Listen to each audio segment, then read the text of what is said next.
உங்க கூட்டத்தில் இருக்கக்கூடிய ரசிகர்களையே கட்டுப்படுத்த முடியாத அளவிற்கு தடுமாறி கொண்டிருக்கக்கூடிய ஒரு இயக்கமாக உங்கள் இயக்கம் இருக்குது. தம்பி கீழ இறங்கு, நீ இறங்கினாதான் புத்தம் கொடுப்பேன்.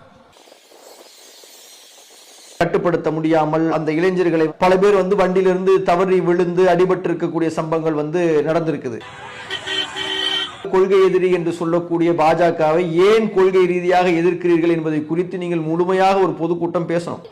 தங்கச்சி கன்சீவா இருக்காங்க, ரொம்ப கேர்ஃபுல்லா இருக்கணும்னு சொல்லிருக்காங்க. அந்த கார் வரும்போது எல்லா டிவிலயுமே டெலிகாஸ்ட் ஆகும். யாருமா இந்த ரெட் கலர் சுடிதார்?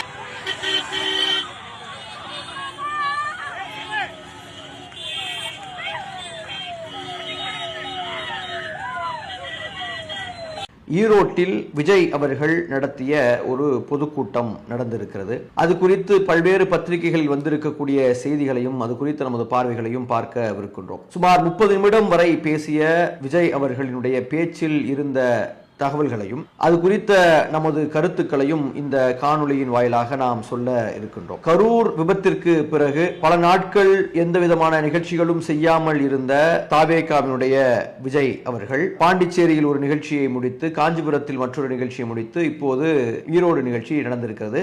அதுல அவங்க பேசிய விஷயங்களை குறித்தும் அது எப்படிப்பட்ட ஒரு தாக்கத்தை ஏற்படுத்த போகிறது என்பதை குறித்தும் நமது பார்வைகளை குறித்தும் நாம் இதில் பார்க்கவிருக்கின்றோம். இதற்கு முன்னர் வரை நம்முடைய ஜமாத்தின் சார்பாக பேசப்பட்ட பல்வேறு வீடியோக்களில் கீழே போடக்கூடிய கமெண்ட்டுகள் எப்படிப்பட்டதாக இருந்தது என்றால், நாம ஏதோ தாவேகாவை எதிர்க்க வேண்டும் என்று கங்கணம் கட்டிக்கொண்டு செயல்படுவது போன்றும், திமுகவுக்கு ஆதரவாக இவர்கள் செய்தி சொல்கிறார்கள் என்பது போன்றும் பல செய்திகளை பல பேர் வெளியிட்டிருந்தாங்க.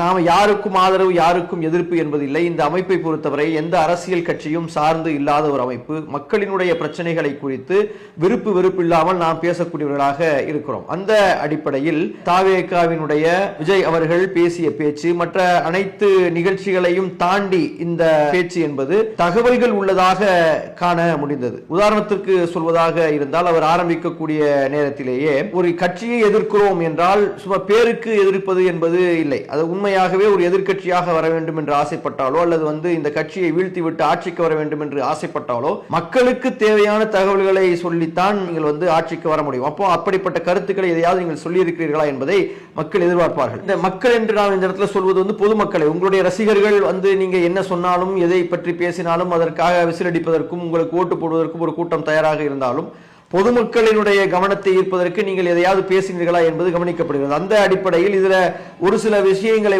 அவர் பேசியதை நம்மால் பார்க்க முடிகிறது. உதாரணத்திற்கு சொல்வதாக இருந்தால், பவானி, நொய்யலாறு, அமராவதி அந்த திட்டத்தை நிறைவேற்றுவதாக சொன்னீர்களே, உங்களுடைய தேர்தல் அறிக்கையில்